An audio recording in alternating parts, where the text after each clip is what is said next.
Christ is our victory. Daily meditations on great texts from the Book of Books. May 2nd. Reconciliation. For if, when we were enemies, we were reconciled to God by the death of his Son, much more, being reconciled, we shall be saved by his life. Romans 5:10.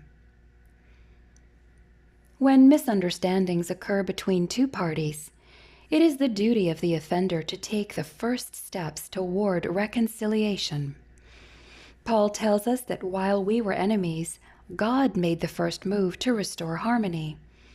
In fact, the plan of redemption was made before man sinned.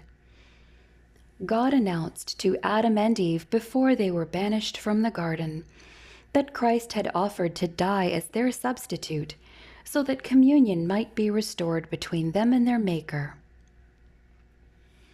The only son of a young couple was taken from them suddenly in death.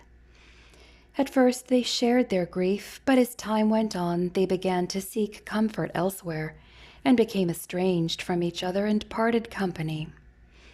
Years later, a business appointment took the husband back to the hometown.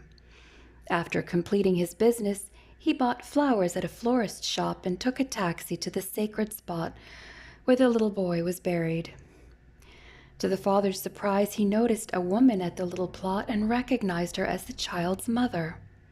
His first impulse was to hurry away before she recognized him, but he decided to stop and leave the flowers.